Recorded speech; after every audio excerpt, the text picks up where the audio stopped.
Media से मुखातिब हो रहे हैं, क्या मसला है? जी, बहुत बहुत शुक्रिया साथियों, आपने वक्त निकाला। देखिए, आज ये प्रेस कॉन्फ्रेंस है दो मुद्दों को लेकर के।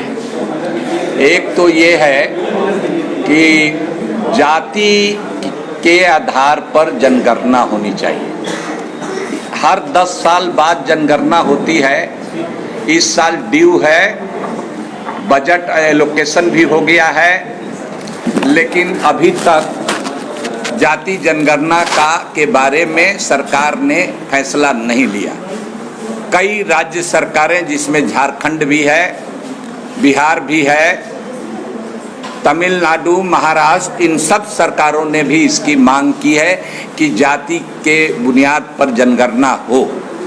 एक तो ये मांग है। हम लोगों का कहना है कि जनगणना सभी जातियों और सभी धर्म के लोगों की होनी चाहिए। आदिवासी भाइयों, दलित भाइयों की जनगणना उनकी जाति के आधार पर होती है, लेकिन पिछड़े वर्गों की जनगणना और जनरल कैटेगरी के लोगों की जनगणना जाति के आधार पर नहीं होती है, वो हो। इसलिए ज़रूरी है कि 1931 के बाद जातीय जनगणना कभी इस देश में नहीं हुई। सब काम, सरकारी गैर सरकारी पार्टियों का भी काम जाति के आधार पर होता है।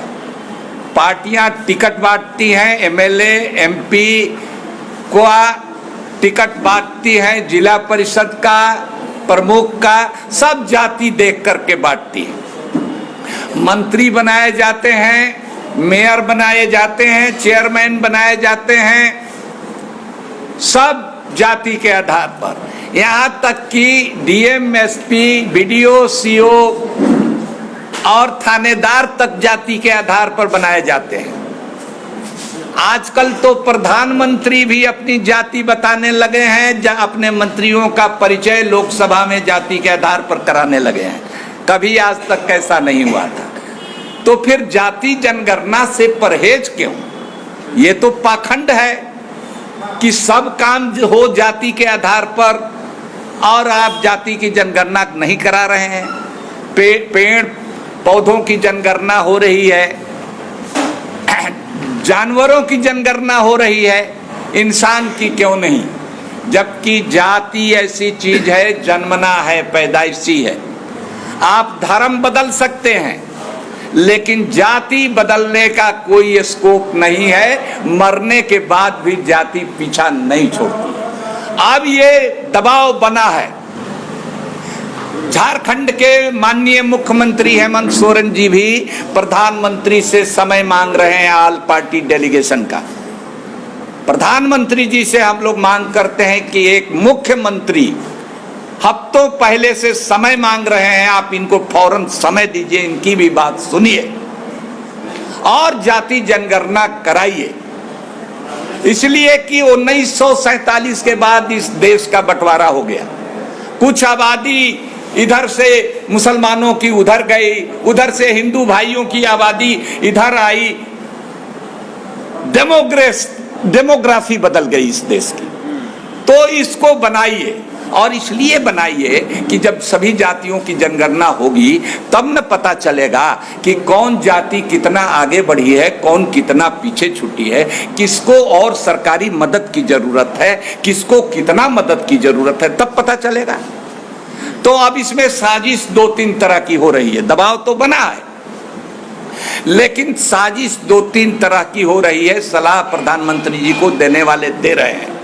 वो कह रहे हैं कि भाई डिजिटल करा दीजिए।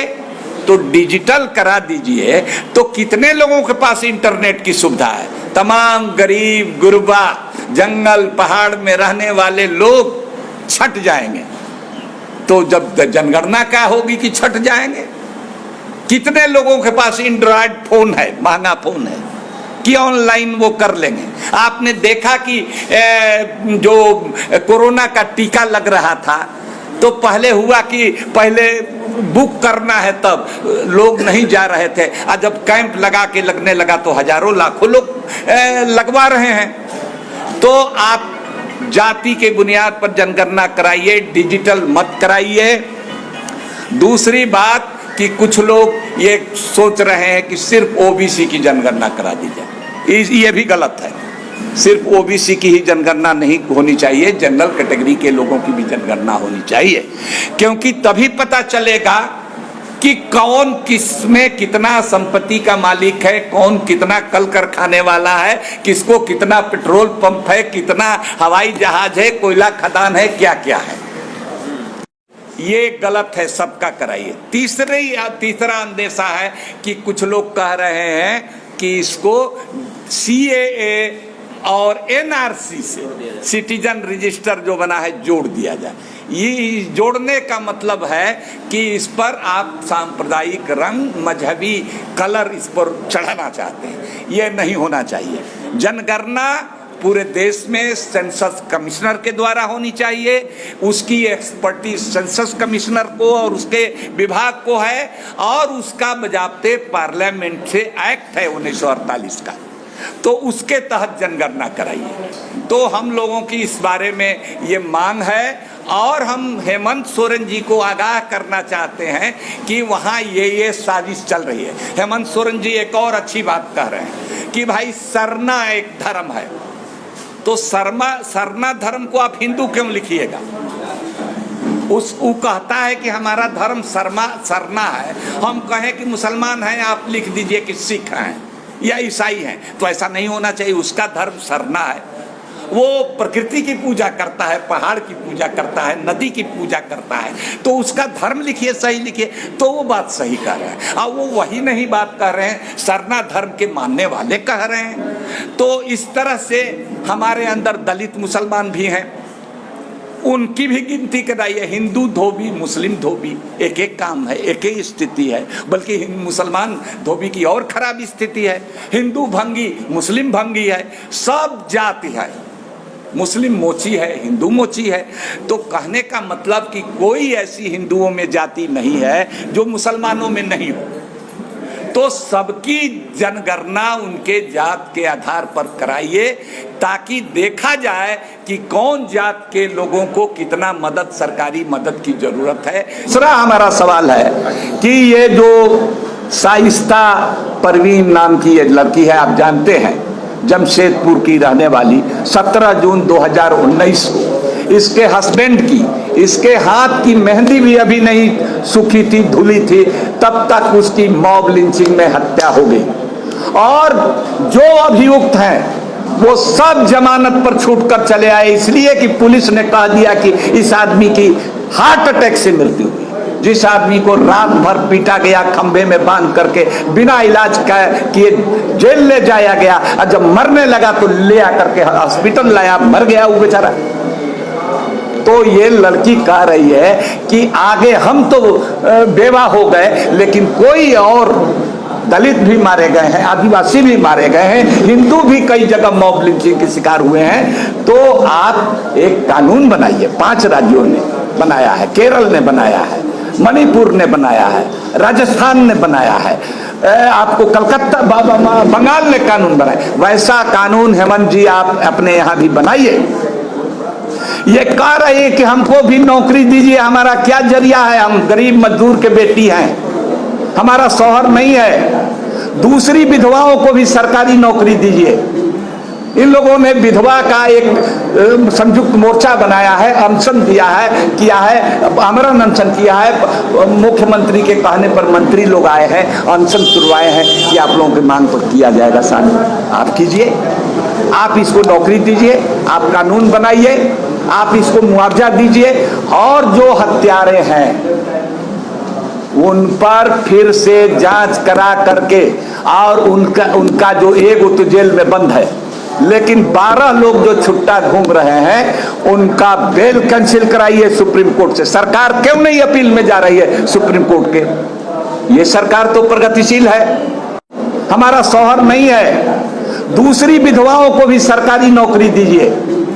इन लोगों ने विधवा का एक संयुक्त मोर्चा बनाया है, अनशन किया है, आमरण अनशन किया है। मुख्यमंत्री के कहने पर मंत्री लोग आए हैं, अनशन तुड़वाए हैं कि आप लोगों की मांग पर किया जाएगा। शामिल आप कीजिए, आप इसको नौकरी दीजिए, आप कानून बनाइए, आप इसको मुआवजा दीजिए, और जो हत्यारे हैं उन पर फिर से जांच करा करके, और उनका जो एक तो जेल में बंद है, लेकिन 12 लोग जो छुट्टा घूम रहे हैं उनका बेल कैंसिल कराइए सुप्रीम कोर्ट से। सरकार क्यों नहीं अपील में जा रही है सुप्रीम कोर्ट के? ये सरकार तो प्रगतिशील है, इसीलिए इसको वोट दिया गया कि उस सरकार में, रघुवर दास के सरकार में मॉब लिंचिंग हो रही थी, तो यहां हुई है और बहुत जगह हुई है, देश भर में हुई है, और झारखंड में कई जगहों पर हुई है। तो आप ऐसा कानून क्यों नहीं बना रहे हैं? इसको नौकरी दीजिए, कानून बनाइए, सबको इंसाफ दीजिए। किसी को भी ईश्वर ने, खुदा ने पैदा किया है, जान लेने का हक उसको है। कोई आदमी घेर करके नाहक झूठा आरोप लगा करके किसी को अगर मारता है, अगर कोई दोषी भी है तो उसको पुलिस के हवाले कीजिए, कोर्ट उसको सजा देगा, पुलिस का भी हक नहीं है। तो ये सवाल है, इन्हीं सवालों को लेकर के इंसाफ की, न्याय की मांग के लिए 2 सवालों पर हम लोगों का है। आपको प्रेस रिलीज है और कोई सवाल? छोटा सा पासमानदा मुस्लिम महाज जो है, अगड़ी जितने जातियाँ, हमारे स्वर्ण जातियों के बाद जितने पिछड़ी जाति आती हैं उनको हम लोग पासमानदा कहते हैं। मैं सिर्फ इतना कहना चाहूँगा कि आज की प्रेस कॉन्फ्रेंस इसलिए रखी गई है कि जब चुनाव होता है तो आपने देखा होगा कि हर जाति का रेशियो बताई जाती है कि मुसलमान का रेशियो इतना है, भूमियार का रेशियो इतना है, राजपूत का रेशियो इतना है, आदिवासी का रेशियो इतना है, और अनुसूचित जाति का रेशियो इतना है। तो जब जातियों का रेशियो आप चुनाव के समय देते हो तो जनता जब मांग कर रही है बरसों से कि जनगणना कराओ जातियों का, तो पेट में दर्द क्यों होती है? तो सिर्फ चुनाव के समय ही जातियों का जनगणना के लिए निकालते हो पेपर, मीडिया और सभी में।